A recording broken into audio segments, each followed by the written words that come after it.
presento, yo soy Gonzalo Matera, soy médico, recibido acá en la Universidad de Mendoza.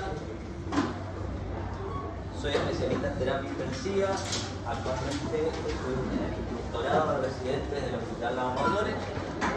También me desempeño como médico intensivista en la clínica del culo. Aparte soy infectólogo clínico, por eso estoy en esta cátedra de microbiología y dentro de 2 años, ¿me escuchás? Bien. Bueno, y aparte, dentro de 2 años nos veremos en infectología.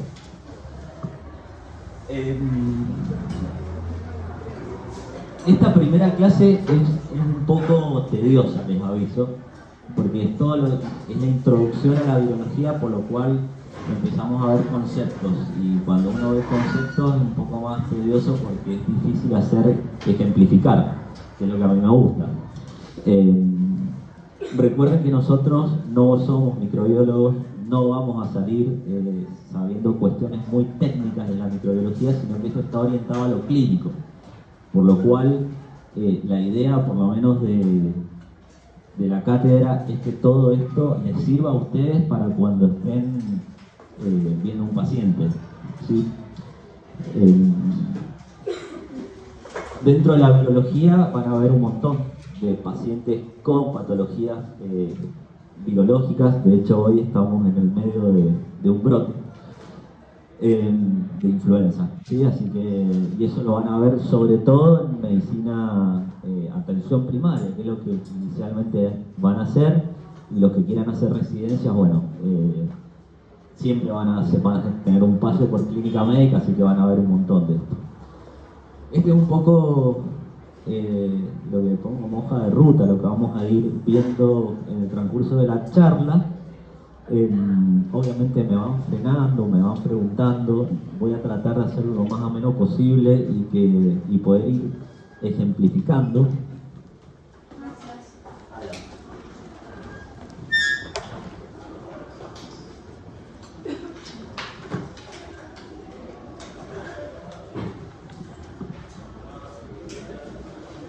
Faltan muchos que vengan. Sí, salieron. Veo que están, o se olvidaron todos los vasos o están todos abajo. Sí, están almorzando. Porque como teníamos mal el programa, se confundieron y se fueron. Claro, es que salía que era de 2 a 3 recreo. Así que... Claro, pero bueno. Bueno. Yo los esperaría con todo gusto, pero nos vamos a chocar con el profesor que viene. Va a ser peor para ustedes porque van a terminar a las 7:30 de la tarde. Después les pasamos las notas a los chicos. Bueno. Aparte ya avisamos por esto. Sí, avisamos. Avisaron. Bueno, básicamente vamos a empezar con lo más importante, que es saber qué es lo que estamos estudiando, qué es un virus. Y esto es fundamental para entender después toda la temática de esta parte de la materia que es biología. Básicamente un virus es un fragmento de material genético, ¿sí? Que puede comportarse como DNA o como RNA, ¿sí? Una de las características importantes es que ningún virus puede tener los dos comportamientos. Sí, lo que van a ver es que algunos virus, a través de algunas enzimas, se pueden transformar o convertirse en DNA proviral para poder introducirse en los núcleos celulares. Por otro lado, es importante entender que los virus se comportan de cierta manera como parásitos, ¿sí? Porque usan una célula huésped para poderse replicar. ¿Sí? No se puede replicar como una bacteria, o sea, necesita sí o sí material celular, puede ser cualquier tipo de célula, para poder usar la maquinaria genética de esa célula y poder hacer replicaciones propias.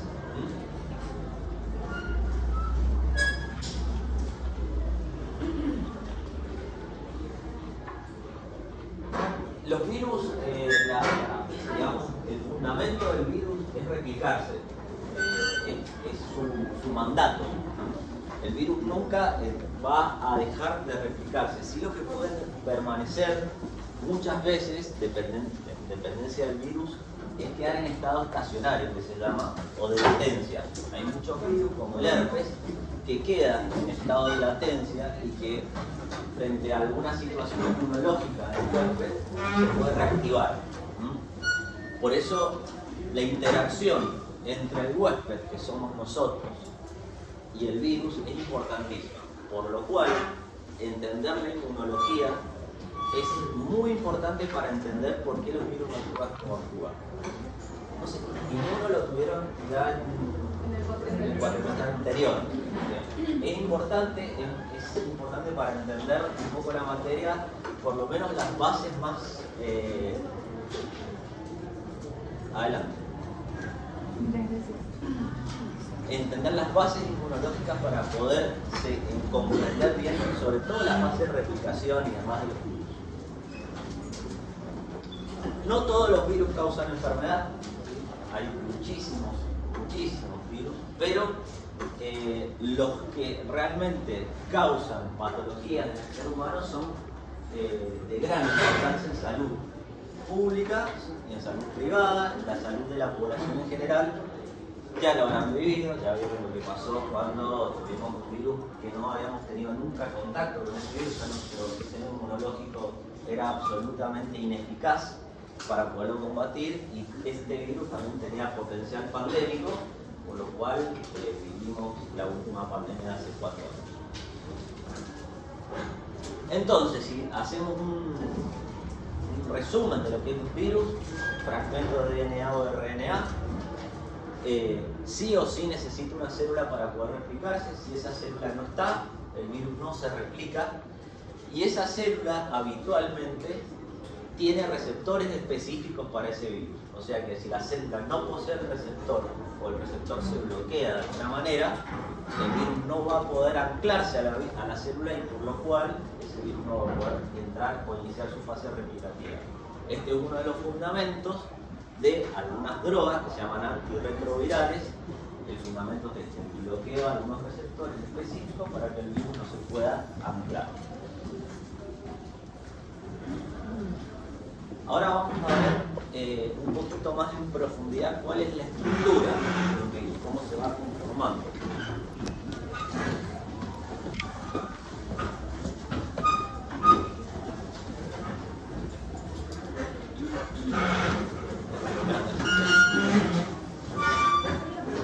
¿El virus para vivir también necesita entrar a la célula o solo para vivir? Sí.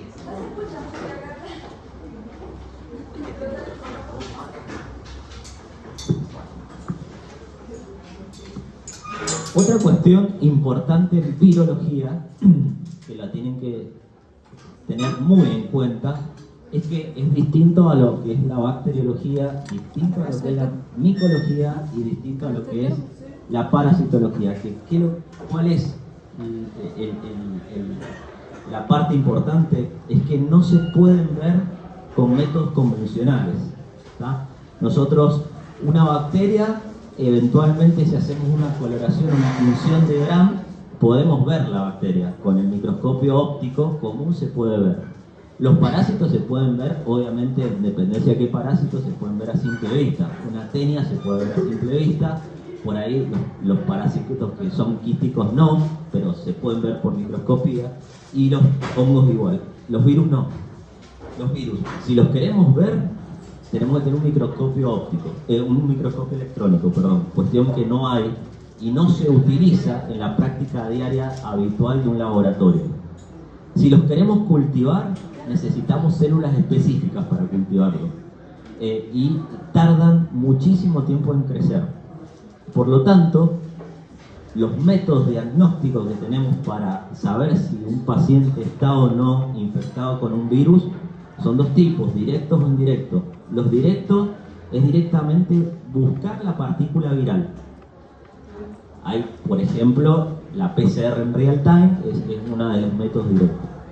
Y si no, son métodos indirectos, y son métodos que tienen que ver con la inmunología del huésped. Buscamos anticuerpos específicos para ese virus y vemos si ese paciente tiene o no carga de anticuerpos. E inferimos que si la tiene, ha tenido contacto con ese virus. ¿Sí? Por eso los métodos indirectos son menos específicos, son menos sensibles, Y los métodos directos son altamente sensibles y específicos porque estamos viendo directamente la partícula viral. Y eso es algo importante a tener en cuenta justamente porque muchos médicos a veces cometen el error de creer que el bacteriólogo y el virólogo es lo mismo. No, el trabajo es absolutamente distinto, ¿sí? El bacteriólogo trabaja directamente con la bacteria, la cultiva, espera 24 o 48 horas, la bacteria crece, se ve y después a partir de esa colonia se hacen todos los estudios diagnósticos. El virus nunca lo terminas viendo, ¿sí? Inferir un montón de cosas. ¿Por qué? Porque es extremadamente pequeño y porque sí o sí necesita una célula para poder replicarse. Con serología, esas pruebas serológicas son métodos indirectos habitualmente. O sea, inferimos a través de la inmunología del huésped que ese virus ha estado de alguna manera generando alguna infección y el sistema inmunológico formó anticuerpos específicos. Y si no, hay métodos que no es serológicos, sino son métodos directamente genéticos. O sea, tomamos un antígeno, o buscamos un antígeno del virus, una partícula viral directamente, o hacemos muchas copias, que son la PCR en tiempo real, generar muchas copias de la partícula hasta poder determinar que es el material genético corresponde a ese virus.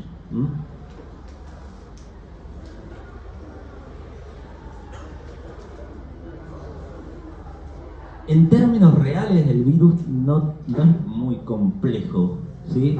O sea, tiene el material genético, algunos virus tienen cubiertas y otros no. O sea, se llaman virus desnudos o virus envueltos. Y las envolturas tienen que ver mucho con el potencial antigénico que tiene el virus, y los virus desnudos tienen que ver mucho con el potencial de contagio que tienen los virus, ¿ah?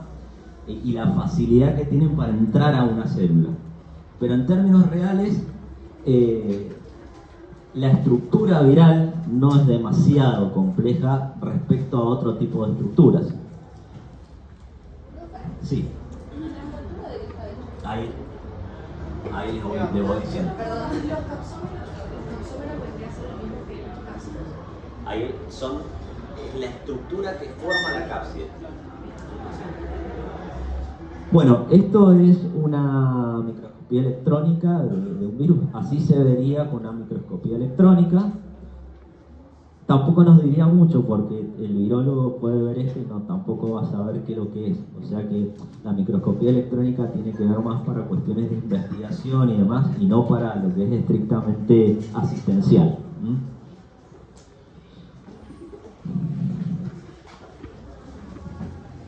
Ahora vamos a ir estructura por estructura. Entonces, la estructura más importante es el genoma. Habíamos dicho, los virus pueden ser o RNA o ADN, ¿sí? De esto va a depender después cuáles son las etapas que va a necesitar ese virus para terminar de replicarse. Habitualmente el DNA tiene menos etapas porque tiene más facilidad para introducirse al núcleo de una célula huésped y empezar a replicarse. El RNA necesita generar algunos pasos previos para poder introducirse al material genético. En términos generales, el tamaño del genoma vírico depende mucho justamente de qué tipo de DNA o RNA tengan. Hay virus que son gigantes en términos de virología, son gigantes, y hay virus que son extremadamente pequeños, ¿sí? Por lo cual el tamaño va a depender mucho justamente de la cantidad de material genético que posee ese virus. Entonces, ahí viene la gran definición entre virus ARN y virus ADN. Dentro de los virus ARN tenemos todos estos tipos de virus que dependen mucho de la polaridad que tengan. Puede ser polaridad positiva, polaridad negativa, polaridad mixta. Los virus que tienen doble cadena y los virus con transcriptasa inversa. Ahora vamos a dar ejemplo de cada uno de esos virus y después, a lo largo del año, vamos a ir hablando específicamente de estos ejemplos, ¿sí? Pero fíjense que en términos reales son muchos más los virus ARN que ADN, y van a ver que son mucho más frecuentes los ARN. Dentro de los DNA de doble cadena y de cadena simple, nada más. Destaco que estas definiciones son importantes, pero insisto, todos los que llegaron después, cuando di un poco la introducción y lo que a mí me parece a dónde tiene que apuntar la materia, no es necesario saber estrictamente la clasificación de los virus. Van a ver que la clasificación de los virus, hay un montón de clasificaciones, son todas enormes, y no creo que ni los virólogos la tienen demasiado clara. O sea que nosotros que vamos a ser médicos, ustedes que van a ser médicos, saber la clasificación viral estricta y que se la sepan de memoria no me sirve para nada. Lo que yo necesito que sepan es por qué un virus tiene, o sea, cuál es la justificación de que sea polaridad positiva y polaridad negativa. ¿Sí? ¿Por qué es importante saberlo? Y porque hay muchos antirretrovirales que en dependencia de eso van a actuar o no, porque el tiempo de incubación de un virus que es polaridad positiva no es igual que el que tiene polaridad negativa, al igual que un DNA, que los DNA habitualmente tienen latencia, ¿sí? Porque tienen más posibilidad de estar introducido en el núcleo celular y quedar latente. Los RNA en general no. Eso es importante saber. La definición per se no desaprobaría en un examen por no saberlo, a eso me refiero. Entonces, algunos ejemplos de virus con polaridad negativa. A la izquierda, el ébola, que es un... Bueno, lo conocen. No vamos a hablar de ébola, porque no tenemos, gracias a Dios, no es una zona endémica de este virus, ¿sí? Pero bueno, sepan que es un virus de polaridad negativa. Y este virus no puede actuar como mensajero, ¿sí? Por lo cual, si se acuerdan de no sé, de bioquímica o genética han tenido, ¿sí? Bueno, va a necesitar tener un mensajero para poder ingresar al núcleo celular, si no, no va a poder, y no va a poder empezar la síntesis proteica, o sea que necesita un paso más para poder entrar al núcleo celular. Por eso se llama polaridad negativa. A diferencia de los virus con polaridad positiva, como el enterovirus. Enterovirus es un virus muy frecuente en recién nacidos y pacientes pediátricos, genera diarreas habitualmente, y este es un ejemplo importante de virus con polaridad positiva. Este no necesita tener ese segundo paso mensajero, sino que directamente, una vez que ingresa al citoplasma celular, inmediatamente después va a generar su mensajero sin otro paso y va a poder entrar al núcleo celular e incorporarse al material genético de la célula. Recuerden, este es un paso general para todos los virus. Tienen que entrar al núcleo celular, porque por ahí les sirve después para estudiar. Todos los virus tienen que entrar al núcleo celular, sí.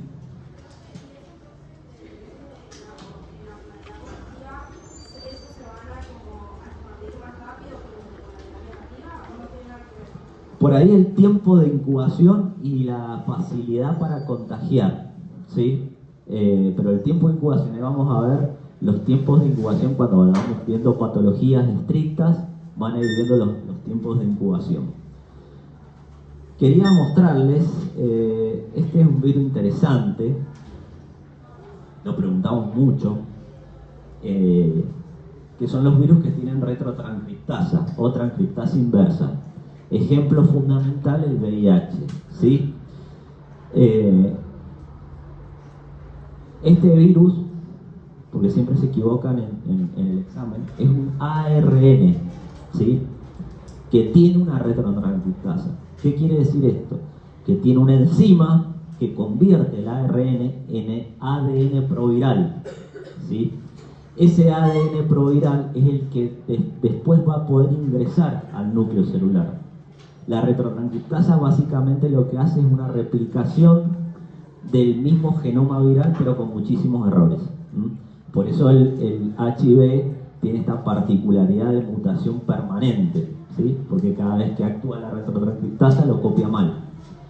Tiene millones de mutaciones. De ahí viene el problema de no generar o no encontrar una vacuna estricta para este virus, ¿no? Son todos tan mutados, sí. El ARN que contiene la transcriptasa, o sea, va a agarrar el virus, va a multiplicar su ARN y lo va a convertir en un ARN proviral. En ADN proviral. Eso se llama provirus. Ese provirus es el que puede ingresar al material genético o al núcleo celular, ¿sí? Y después comienza toda la replicación viral con la síntesis proteica y demás, que lo vamos a ir viendo virus por virus. Vamos a ir viendo el ciclo de cada uno, que son más o menos distintos, tienen algunas particularidades en común, pero hay algunos que hay que tenerlos bien en cuenta. Una vez que salimos de lo que es el material genético, vamos a otra parte de la estructura que es importante, que es la cápside. ¿Qué es lo que es la cápside? Es lo que rodea al virus y que está formada por capsómeros, y que básicamente esa cápside le va a dar la forma al virus, ¿sí? Entonces, la cápside se va a ir ajustando en dependencia de cuál es el material, de cómo está formado el material genético. Hay virus que pueden tener cápside, ¿sí? Y hay virus que no. Profe, los que no tienen serían los desnudos que Claro. decía recién.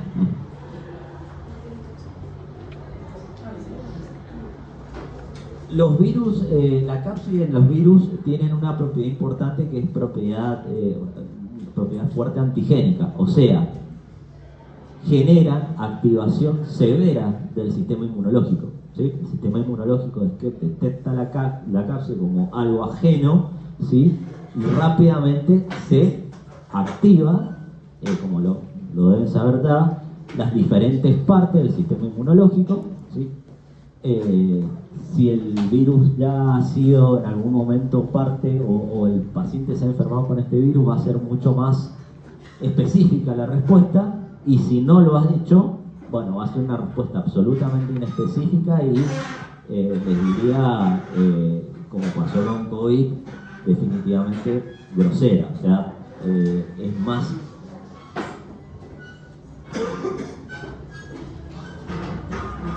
Es peor el remedio que la enfermedad, ¿sí? Porque la reacción inflamatoria que se genera a partir de este desconocimiento hace que los pacientes evolucionen de forma tórpida y muy severamente. Sí. Los virus que no tienen esta cápside, ¿generan también una respuesta inmunitaria? O sea, Sí. Todos los virus van a terminar generando de alguna u otra manera una respuesta por el sistema inmunológico. Exactamente. Acordate que independientemente, más allá que tenga o no cápside, tiene material antigénico y tienen un montón de cuestiones que van a hacer que el sistema inmunológico actúe. Lo que pasa es que, bueno, el sistema inmunológico en algunos virus es mucho más específico y lo hace mucho más rápido, y con otros virus no tanto. Vuelvo un poco a la diapositiva que mostré hace un ratito, que tiene que ver justamente con esta característica de los virus.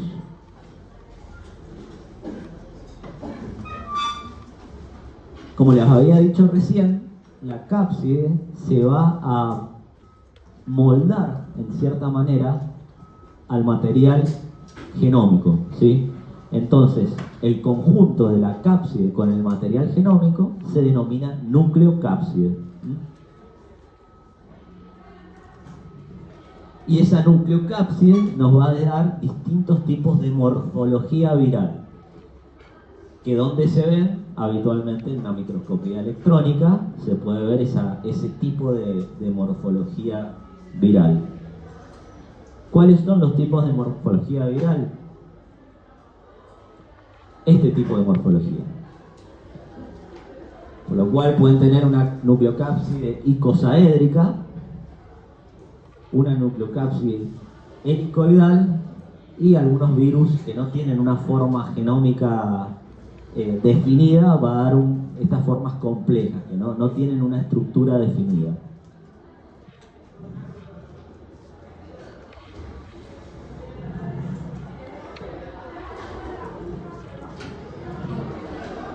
Y obviamente la estructura tiene que ver justamente con cómo se disponen, ¿sí? La icosaédrica, porque forma justamente un icosaedro, ¿sí? O sea, una imagen de 12 lados. Pero bueno, no viene, se los muestro como una cuestión anecdótica esto. Insisto, esto no le voy a preguntar qué tipo de nucleocápside tiene el virus de la influenza, porque no creo que les sirva a ustedes ni me sirva a mí que ustedes lo sepan. O sea, no gasten espacio de memoria que necesitan un montón en este tipo de cosas que no sirven para nada.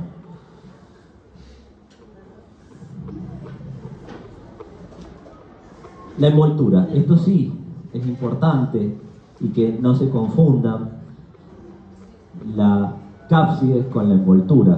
Hay virus que tienen cápside y envoltura, y hay virus que no tienen cápside pero sí tienen envoltura, ¿sí?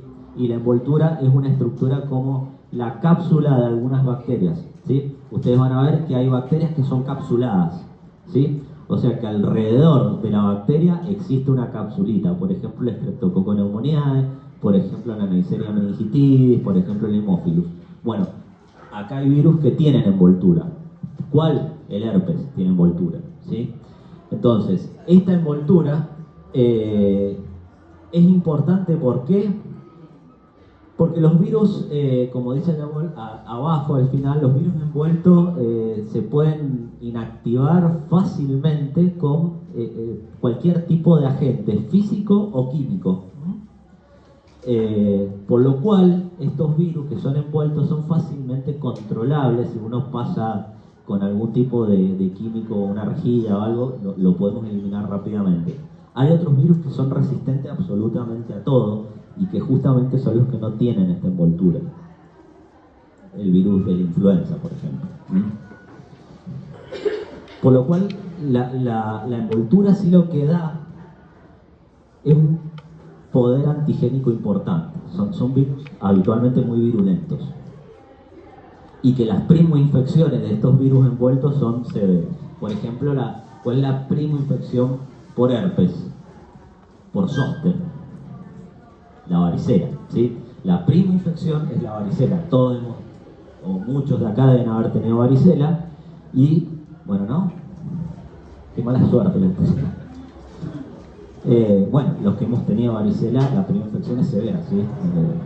Es bastante severa. No es una enfermedad que nos vaya a generar un problema en la niñez, sí es una enfermedad que nos puede generar un problema grave en la adultez.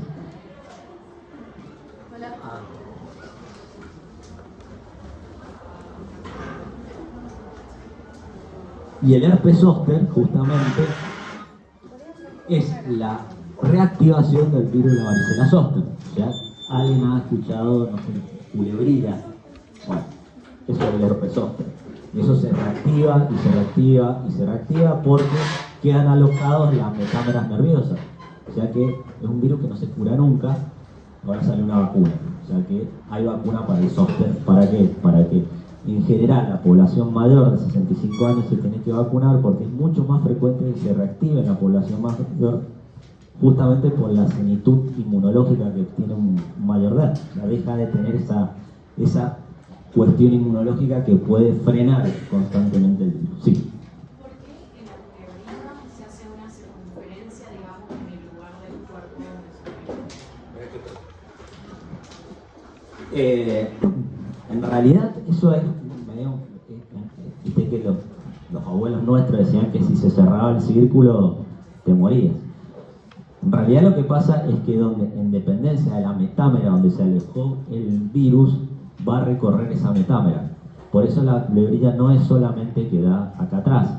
Habitualmente uno puede ver un zóster que sigue toda la metámera de las terminales nerviosas dorsales, o muchas veces se ve en la cara, porque sigue las metámeras del nervio, ¿sí? Entonces esa es la distribución que se ve en el zóster, es la distribución de esa metámera nerviosa.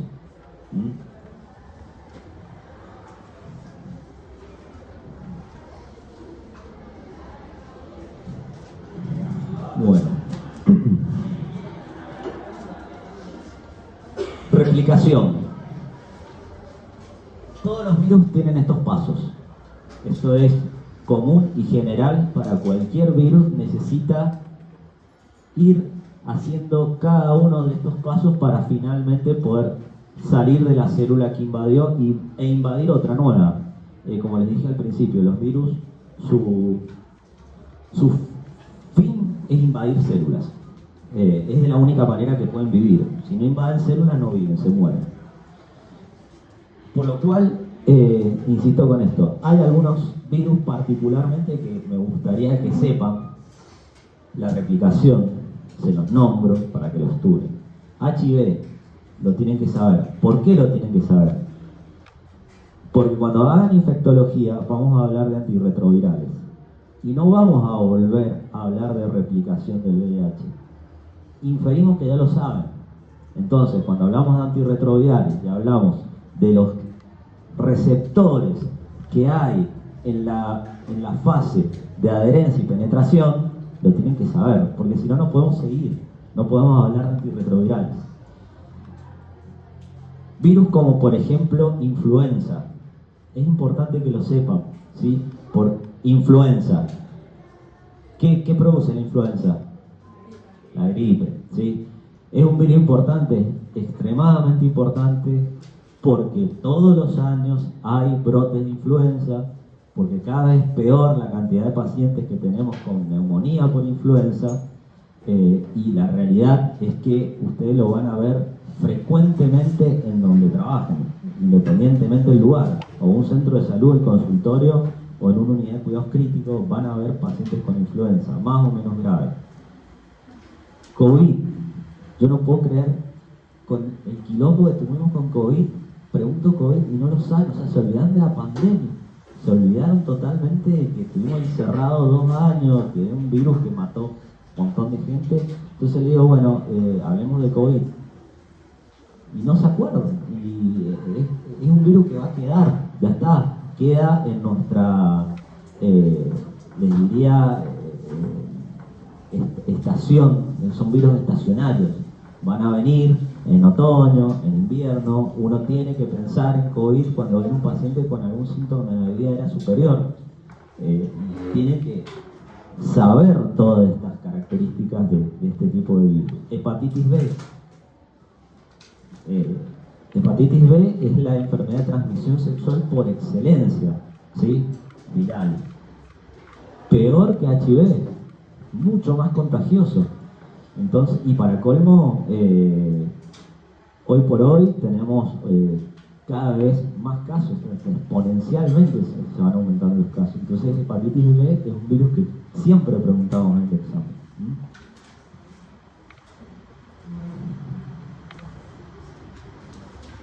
Esto de adherencia y penetración es algo general, pero cada virus va a tener su particularidad, ¿sí?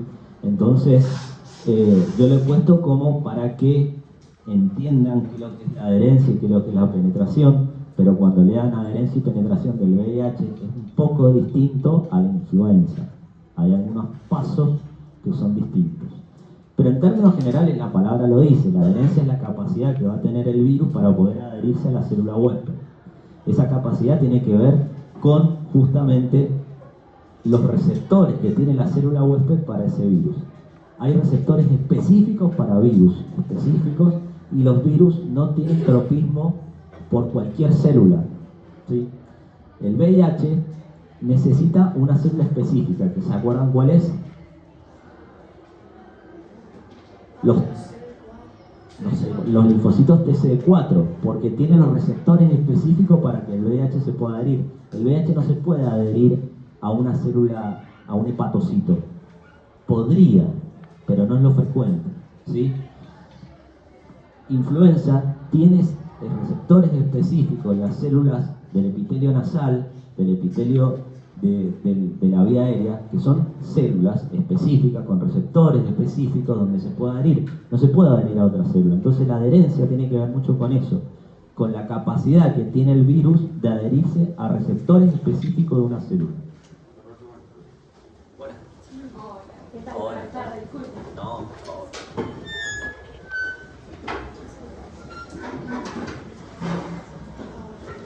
El proceso de penetración tiene que ver con la capacidad que tiene el virus de poder penetrar el citoplasma celular, ¿sí?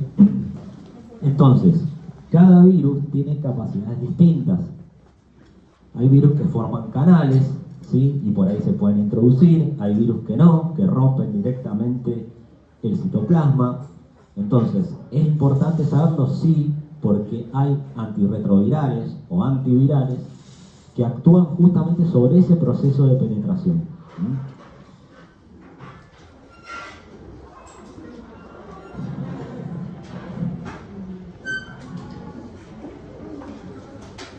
Entonces fíjense, este esquema que habla de cómo un virus se puede adherir, ¿sí?, a través de receptores específicos, ¿sí?, y puede entrar formando canales, ¿sí? Recuerden que la penetración, no todos los virus van a entrar de la misma manera. Algunos se descapsidan, o sea, entra solamente el material genético y dejan la cápsida afuera. Otros virus ingresan completos, con la cápside y el material genético.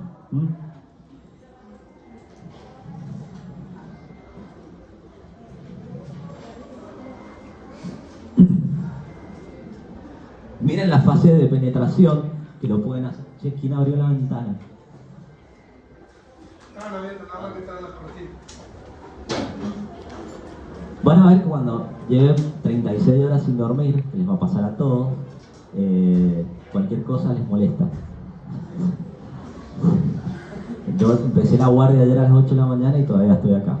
Entonces, te destemplas, te da frío, te pasan cosas post-guardia, se llama eso. Les va a encantar. Fíjense que la penetración puede ser por endocitosis o por fusión, en general. Hay otras formas de penetración, sí, pero endocitosis y fusión es la más frecuente, y el paso obviamente es distinto, ¿sí? Fíjense, endocitosis, miren cómo ingresó el virus completo, y por fusión ingresó solamente el material genético del virus.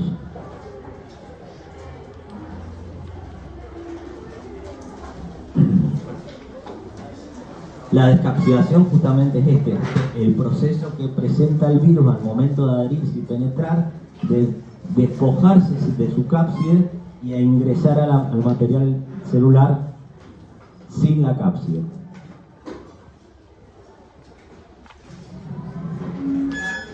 Profe, perdón, no me quedó claro.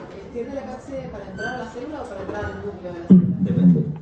Los que entran completos se descapsidan adentro del material genético. Los que entran solamente o sea, sin la cápside, antes de adherirse y penetrar, directamente entran al material genético.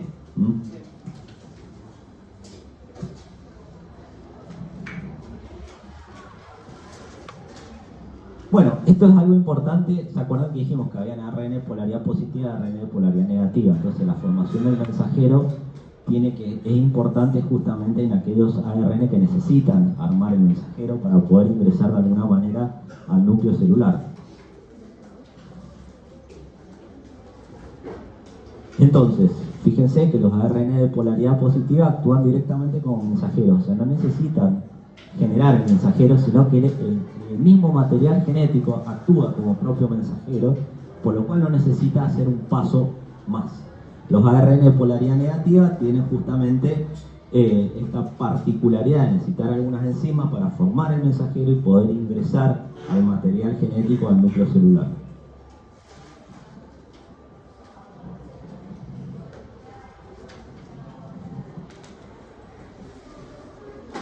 Y los virus de DNA directamente van a usar la maquinaria genética, no necesitan un mensajero porque justamente se camuflan, digamos, en cierta manera con el DNA de la célula huésped, entonces no necesitan generar un mensajero. Y la particularidad más importante es justamente los virus que tienen transcriptasa inversa, que a través de esa retrotranscriptasa forman el provirus o el ADN proviral, ¿sí? ¿Vamos bien hasta ahora? ¿Se va entendiendo? ¿Sí?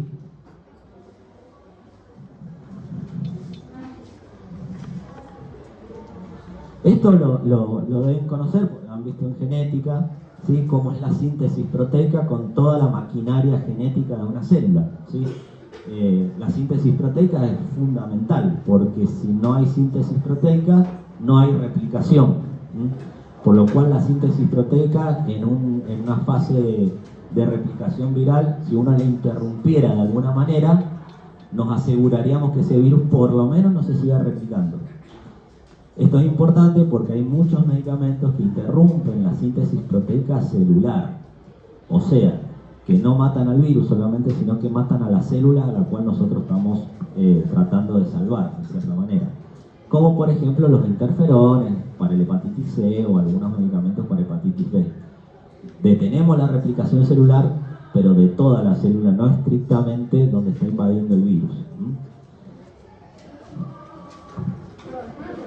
Lo que no entendí, lo que es el ADN, es como que entra al núcleo de la célula y ahí Se ensamblan sale directamente. al mismo núcleo. Se ensamblan. Por lo cual, para que lo entiendan, cuando el ADN se termina, cuando se genera la síntesis proteica y finalmente se genera una nueva célula, ¿sí?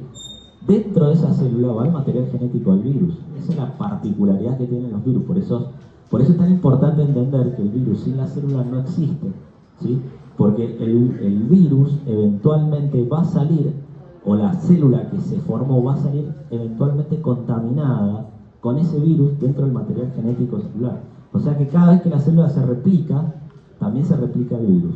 Y por otro lado, el virus per se puede utilizar la maquinaria genética de la célula para hacer autocopias, ¿sí? Y salir expulsado de la célula. Por eso hay virus que ahora lo vamos a ver más adelante, que destruyen la célula, eso se llama citólisis, o sea que cuando salen de la célula rompen, y hay virus que conservan la célula, no la rompen.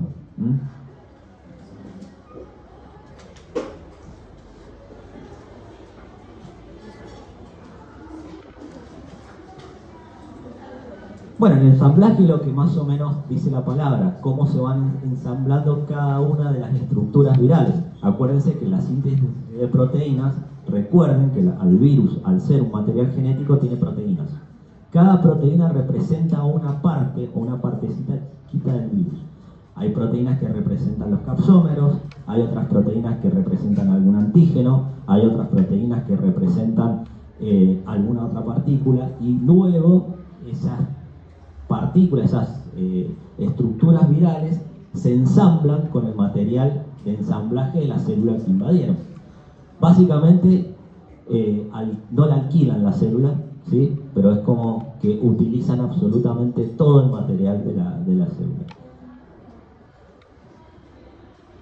Hay medicamentos que sirven para interrumpir este ensamblaje también. O sea, cada vez se va avanzando más respecto a esto. ¿Y qué les parece? ¿Por qué una vacuna es importante entonces, después de hablar de todo esto?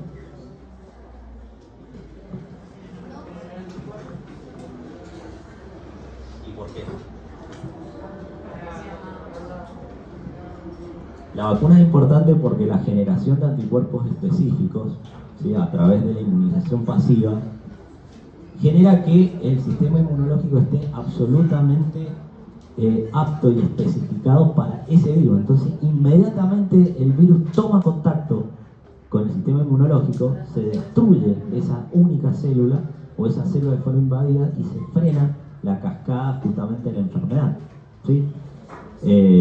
Por eso nosotros tenemos que salir de esta materia ya siendo pro vacunas, ¿sí?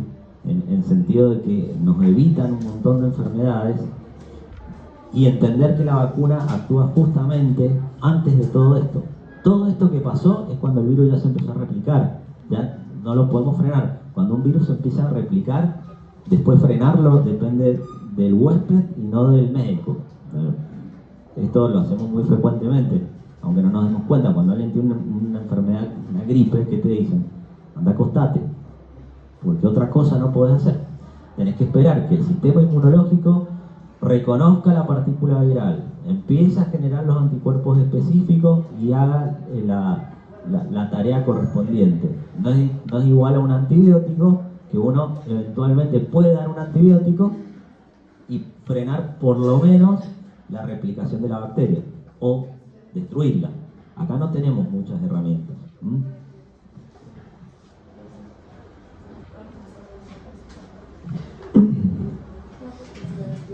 Bueno, como les dije recién, finalmente la salida del virus lo puede hacer de dos maneras.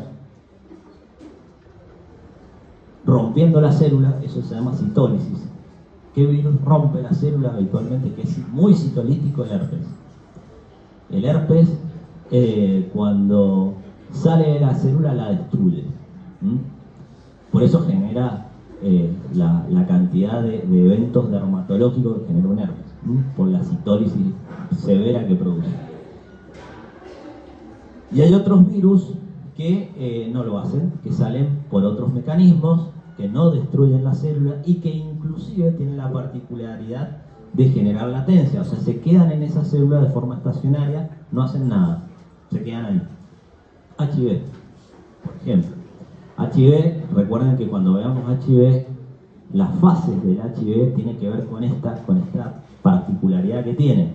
Tiene una fase en donde uno se contagia, donde la carga viral aumenta extremadamente, ahí el virus está invadiendo un montón de células, eso se llama síndrome retroviral agudo.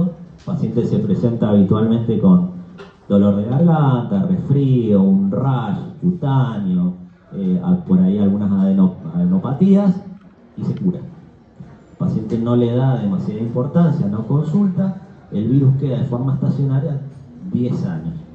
¿Qué es lo que pasa? Ahí se arma una balanza que se llama inmunológica entre el sistema inmunológico que combate constantemente la replicación que genera el virus, como que lo estopea, y el virus, ¿sí?, que trata de replicarse y no puede. Años. Una vez que el sistema inmunológico se agota de hacer esto, es la fase final, que se llama SIDA, ¿sí?, en donde el sistema inmunológico se agotó, el virus invadió todos los TCD4, el paciente se quedó sin sistema inmunológico y empiezan a aparecer las famosas enfermedades marcadoras de VIH, que tienen que ver justamente con qué cantidad de CD4 tiene el paciente. ¿Sí?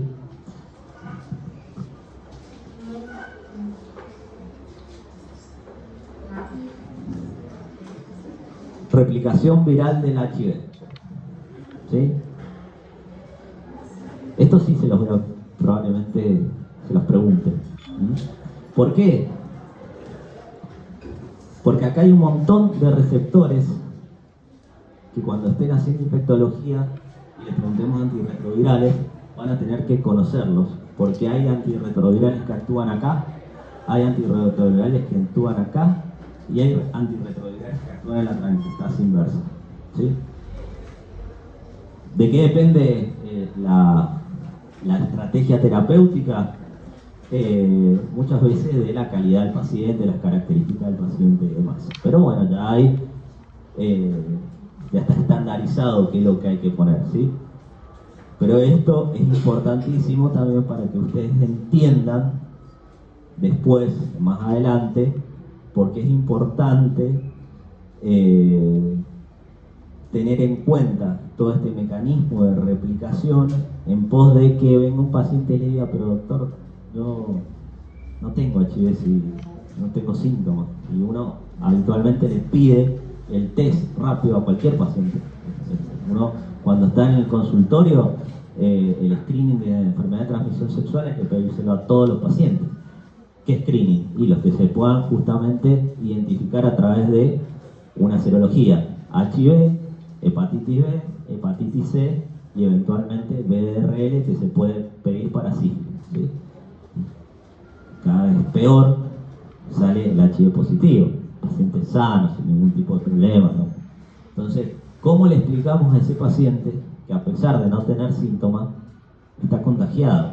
Y justamente tiene que ver con esto, con todo este proceso que genera el HIV a nivel inmunológico, ¿sí? Y que finalmente termina con un paciente que no le hicimos el testeo, enfermo con enfermedades justamente marcadoras.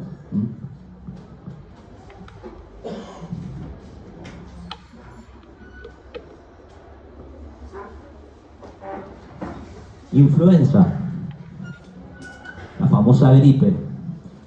Este es el ciclo replicativo de influenza. Se ve complejo, pero no lo es, se lo juro, no es complejo, es fácil. Tiene algunas cuestiones muy específicas, pero a lo que iba y quería mostrarles cuando les dije de receptores específicos, si el ácido ciálico no está, el virus no se puede anclar.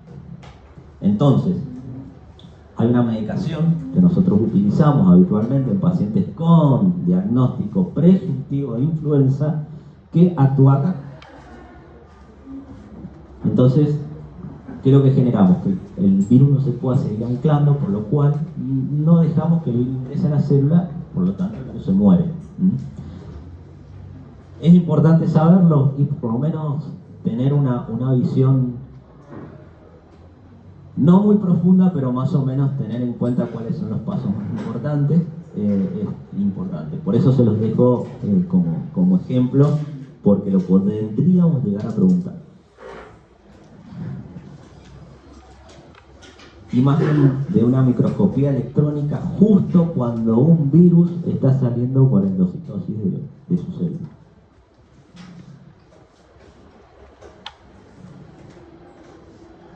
Esto lo voy a pasar rápido, porque como les dije recién, la taxonomía y la clasificación de los virus realmente creo que no es extremadamente importante, a diferencia de las bacterias, que sí es importante, ¿sí? ¿Por qué? Porque la taxonomía de los virus, fíjense que hay un montón de clasificaciones, un montón. Las bacterias no, tienen una sola clasificación y sobre esa clasificación se trabaja, ¿sí? Se trabaja en lo asistencial. En cambio los virus no, esto lo tiene que saber un virólogo.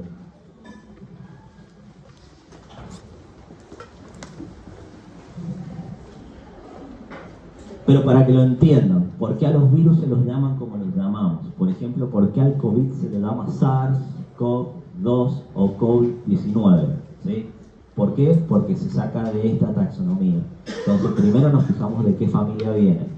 Después nos fijamos cuál es su subfamilia, el género y la especie. A partir de estas 4 partes para taxonomizar un virus, le ponemos el nombre y el apellido. Esto es muy parecido a lo que hacemos con las bacterias, ¿sí? Entonces, a las bacterias le decimos que la Escherichia coli es una enterobacteria, un bacilo gram negativo, y se llama Escherichia coli, que es el género y la especie, y si queremos darle una subespecie, decimos que es una Escherichia coli O157H7. ¿Sí? ¿Cuál es esa Escherichia coli? Y es la que produce el síndrome urémico. Entonces, ¿por qué es importante que lo sepan? Y porque el informe que ustedes reciban de un copropultivo va a decir SAI, Escherichia coli O157H7. Y está bueno que lo entiendan y no que llamen al microbiólogo y le digan, che, me parece que te equivocaste. No. Se llama así, ¿sí? Es la que produce el síndrome urémico. Entonces, en dependencia a las familias se las nombra viridae, a las subfamilias virinae y al género virus. Entonces, cuando queremos nombrar un virus, le ponemos la familia herpes viridae, la subfamilia beta herpes viridae y el género citomegalovirus. Dentro de herpes tenemos 4 subfamilias y muchísimos géneros, ¿sí? HIV, fíjense, mira lo que es HIV. Dentro de la familia son los retroviridaes, o sea, todos aquellos virus que tienen una retrotranscriptasa. Dentro de la subfamilia tenemos 2 tipos de subfamilias. Dentro de del género, todos esos de la alfa, beta, delta le ponen habitualmente letras griegas. Y dentro de la especie tenemos que buscar el virus de la inmunodeficiencia humana. ¿Sí? Entonces, a lo que voy, si yo pregunto HIV, no les voy a preguntar, bueno, dígame cuál es la familia, su familia del género. No tiene ningún tipo de sentido. Esto se los muestro para que lo sepan, nada más. ¿Hay otra forma de taxonomizar? Sí. Esta es una clasificación que se llama Baltimore, ¿sí? Y tiene otra forma de taxonomizar los virus que tiene que ver con el tipo de material genético que tiene el virus. ARN de cadena de polaridad positiva, polaridad negativa, mixto, ADN de una sola cadena y ADN de doble cadena. ¿Sí? Lo que vimos al principio.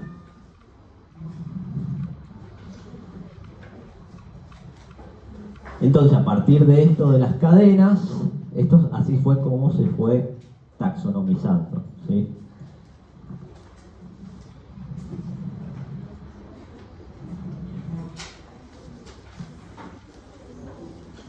Generalidad de las infecciones virales. El reservorio más importante para las infecciones virales es el hombre, en general, ¿sí?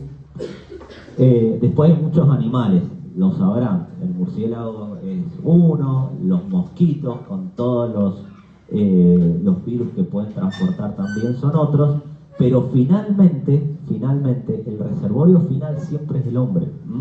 Entonces esto ténganlo en cuenta, nosotros somos reservorios virales, por lo cual mientras más pacientes o más personas están inmunizadas, menor probabilidad hay de que se generen problemas como los que ya conocemos. ¿Por dónde habitualmente nos contagiamos de un virus? ¿Qué les parece? Vía aérea, sexual, ¿sí? O vía genital, ¿sí? Eventualmente puede ser por la sangre, pero no es lo más frecuente, ¿sí? ¿Y qué otra cosa? Claro, sí, vía digestiva, o alimentos contaminados o transmisión fecal oral, ¿sí? Esas son las vías más frecuentes, sobre todo la aérea, que es una de las que más nos podemos contagiar. Otra cosa importante, siempre ténganlo en cuenta, un virus va a poder generar enfermedad si tiene su receptor celular compatible. El herpes tiene un receptor celular en las células dérmicas. La influenza tiene su receptor celular en células del epitelio respiratorio. El HIV en los TCD4. Entonces, es justamente por eso decimos que el reservorio más importante es del hombre, porque no todos los animales no tienen estos receptores celulares. Por eso un perro no se contagia de VIH, tiene receptores celulares específicos.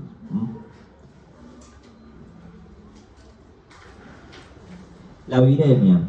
¿Se puede producir viremia? Sí. ¿Qué es lo que es la viremia? Exacto, es la carga viral que se genera en la sangre. ¿Hay virus que producen viremia? Sí, muchos. Cuando hablé de síndrome retroviral agudo, hablo de viremia, o sea, hay carga elevada de virus a nivel sanguíneo, ¿sí? Que genera algunos síntomas asociados a la viremia. ¿Qué otros virus generan viremia? El herpes genera viremia, ¿sí? Sobre todo en la enfermedad, la primoinfección puede generar viremia. Y así con algunos otros virus que lo pueden generar. Y hay otros que no tienen esa posibilidad.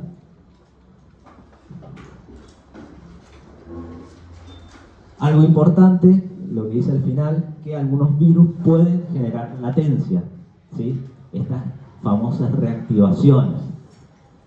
Yo siempre pongo el ejemplo del herpes porque todos debemos tener, o muchos debemos haber tenido algún herpes labial en la vida, y siempre decimos que cuando nos da el sol se me asma el herpes de vuelta, cuando estoy estresado me vuelve a aparecer el herpes, cuando estoy por rendir o en alguna situación de estrés. Bueno, justamente esto tiene que ver, ¿por qué? Porque la radiación ultravioleta deprime el sistema inmunológico, porque el estrés deprime el sistema inmunológico, por lo cual esa depresión del sistema inmunológico le deja todo el ambiente adecuado al virus para poder reactivarse, ¿sí? Eso es la latencia, la posibilidad que tiene un virus de quedar en esa forma dentro de una célula y reactivarse en pos de...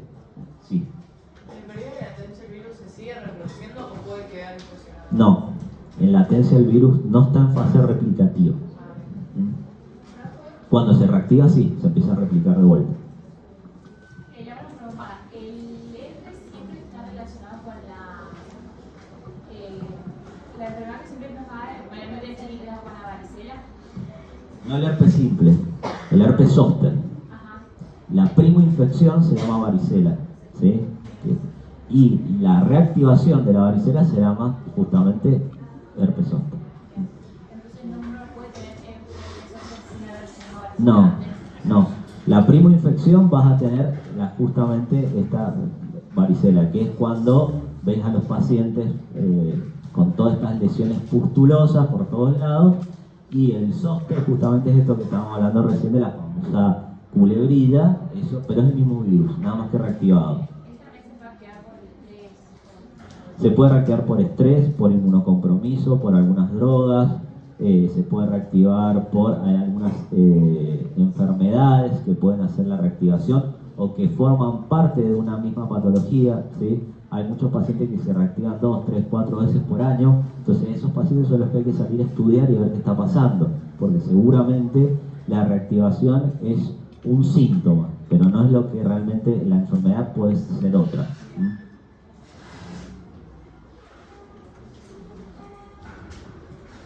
Bueno, hora, ¿qué hora es?